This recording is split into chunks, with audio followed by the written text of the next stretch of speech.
اعوذ باللہ من الشیطان الرجیم بسم اللہ الرحمن الرحیم السلام علیکم۔ آج ہم پڑھیں گے سورہ لقمان۔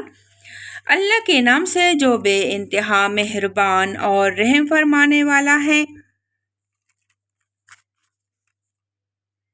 الف لام میم، یہ کتاب حکیم کی آیت ہے، ہدایت اور رحمت نیکوکار لوگوں کے لیے جو نماز قائم کرتے ہیں، زکوٰۃ دیتے ہیں اور آخرت پر یقین رکھتے ہیں۔ یہی لوگ اپنے رب کی طرف سے راہ راست پر ہیں اور یہی فلاح پانے والے ہیں۔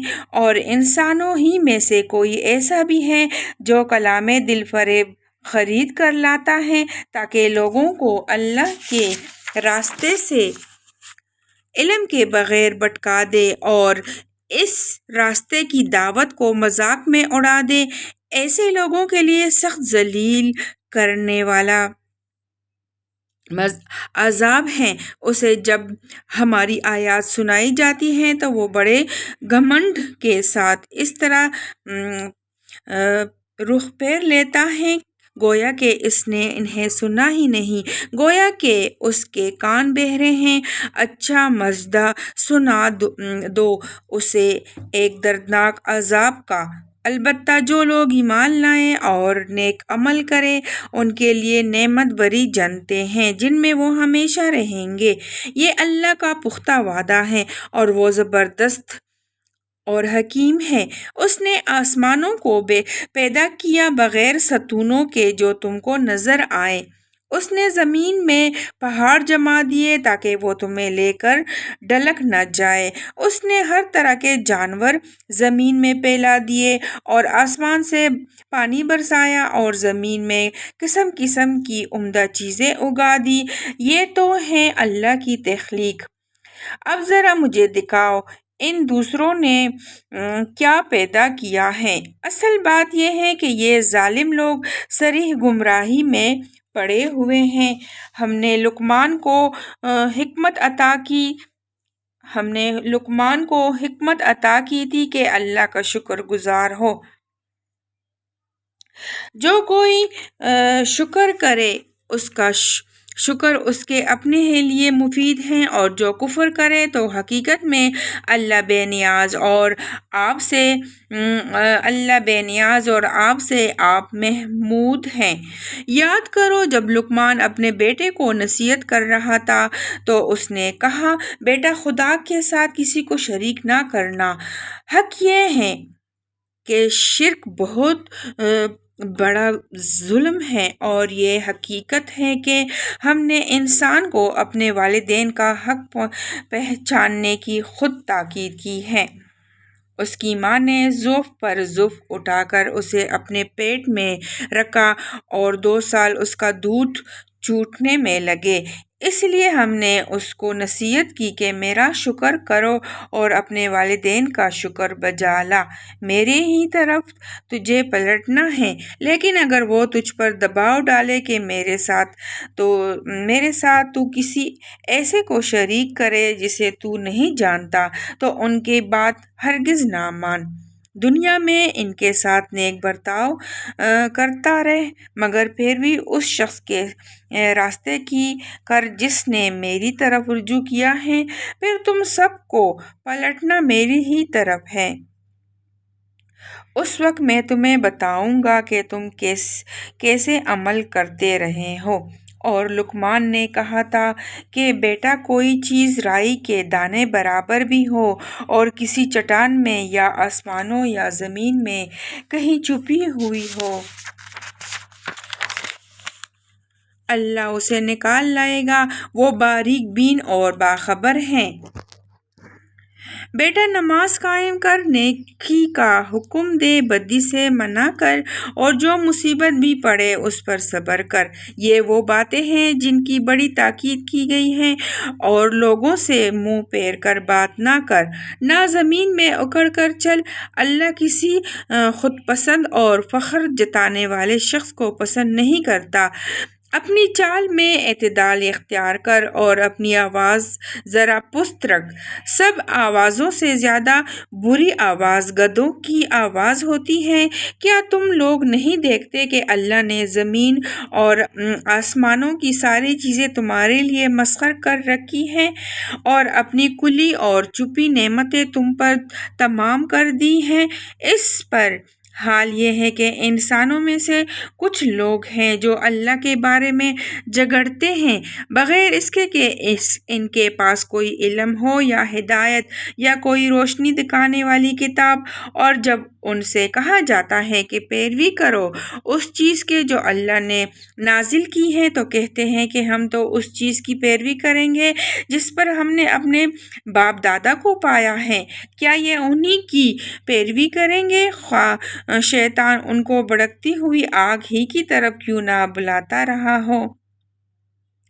جو شخص اپنے آپ کو اللہ کے حوالے کر دے اور عملاً وہ نیک ہو، اس نے فی الواقعہ ایک بھروسے کے قابل سہارا تھام لیا اور سارے معاملات کا آخری فیصلہ اللہ ہی کے ہاتھ ہے۔ اب جو کفر کرتا ہے اس کا کفر تمہیں غم میں مبتلا نہ کرے۔ انہیں پلٹ کر آنا تو ہماری ہی طرف ہے،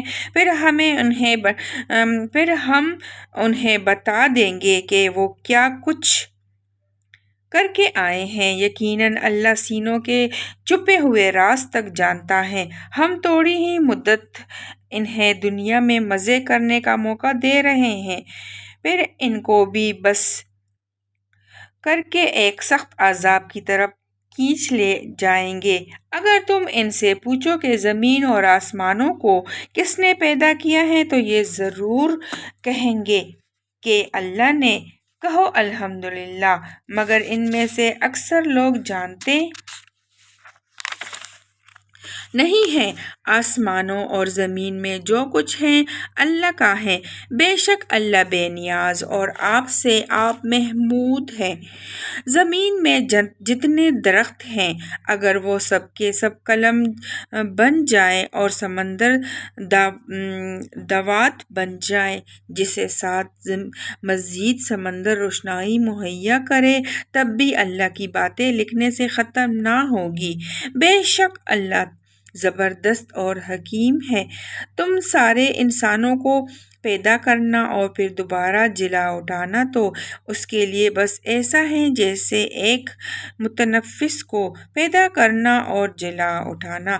حقیقت یہ ہے کہ اللہ سب کچھ سننے اور دیکھنے والا ہے۔ کیا تم دیکھتے نہیں ہو کہ اللہ رات کو دن میں پروتا ہوا لے آتا ہے اور دن کو رات میں؟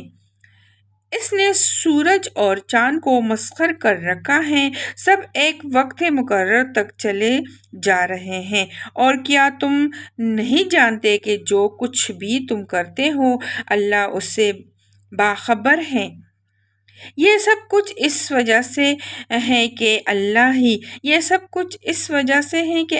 ہی حق ہے، اور اسے چھوڑ کر جن دوسری چیزوں کو یہ لوگ پکارتے ہیں وہ سب باطل ہیں، اور اس وجہ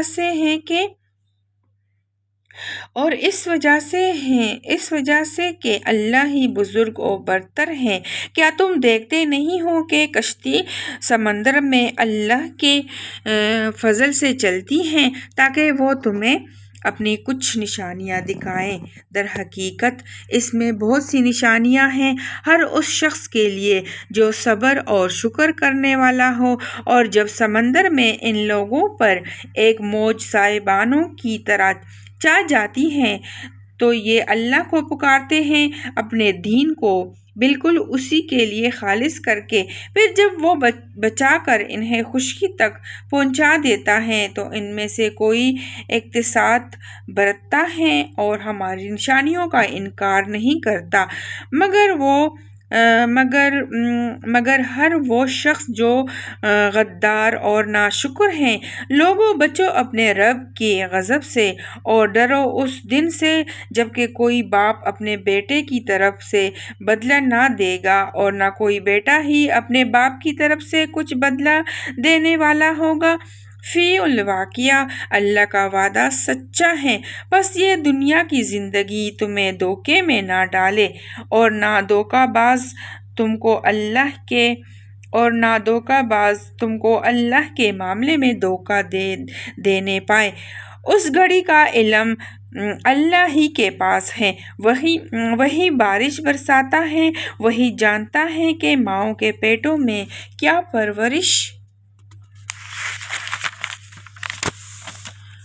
پا رہا ہے۔ کوئی متنفس نہیں جانتا کہ کل وہ کیا کمائی کرنے والا ہے، اور نہ کسی شخص کو یہ خبر ہے کہ کس سرزمین میں اس کو موت آنی ہے۔ اللہ ہی سب کچھ جاننے والا اور باخبر ہے۔ صدق اللہ العظیم۔ اللہ تعالیٰ ہم سب کو اپنے حفظ و امان میں رکھے، اور قرآن میں جو کچھ بھی ہے ہمیں اس پر عمل کرنے کی توفیق عطا فرمائے۔